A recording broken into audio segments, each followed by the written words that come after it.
দিনের পথে কোরআন হাদিস পড়ি আলোর দিশারি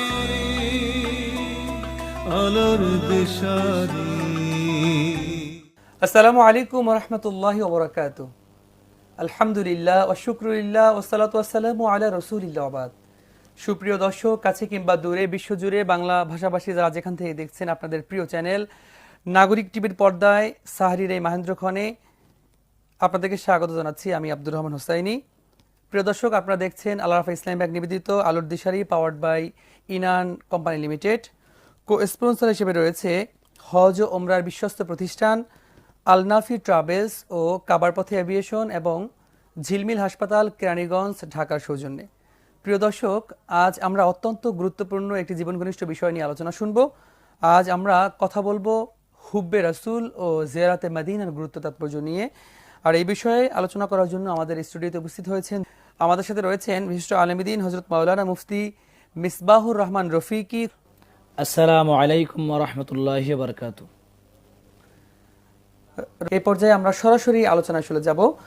প্রথমেই মাওলানা মিসবাহুর রহমান রফিকি, আপনার কাছে জানতে চাইব, রাসূলের প্রতি ভালোবাসা একজন ইমানদারের কেমন হওয়া উচিত? হুব্বে রাসূল সম্পর্কে যদি আপনি বলতেন। আলহামদুলিল্লাহ, আপনি অত্যন্ত সুন্দর প্রশ্ন করেছেন। যেই বিষয়টা প্রত্যেক মুসলমানদের মনে রাখা উচিত, প্লাস যেটা প্রত্যেকেরই মেনে চলা উচিত, যে আল্লাহ রাব্বুল আলামিন কোরআন মাজিদে সূরা আল ইমরানের 4 নম্বর করে 31 নম্বর আয়াতে কারিমার মধ্যে বলেছেন নবীজিকে কেমন ভালোবাসতে হবে সম্পর্কে আল্লাহ তাআলা আয়াত নাযিল করেছে। কুল ইন কুনতুম তুহিব্বুনাল্লাহা ফাত্তাবিউনি ইউহিব্বুকুমুল্লাহ ওয়া ইয়াগফির লাকুম যুনুবাকুম ওয়াল্লাহু গফুরুর রহিম।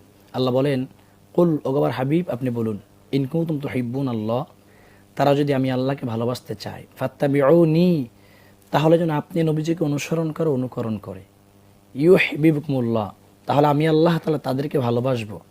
তারপর অংশ আল্লাহ তাআলা বলেন, ওয়া ইয়াগফির লাকুম, তাদেরকে ক্ষমা করে দেব, যুনুবাকুম, অপরাধসমূহ, গুনাহসমূহ, ওয়াল্লাহু গফুরুর রহিম, আমি আল্লাহ তাআলা ক্ষমাশীল ও দয়ালু।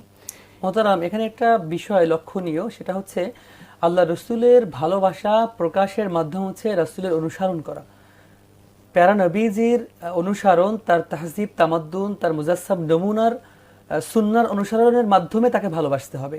ভালোবাসা শুধু মুখেই নয়, ইয়া রসুল আল্লাহ, আপনাকে ভালোবাসি, ফিদাকা ইয়া রসুল আল্লাহ।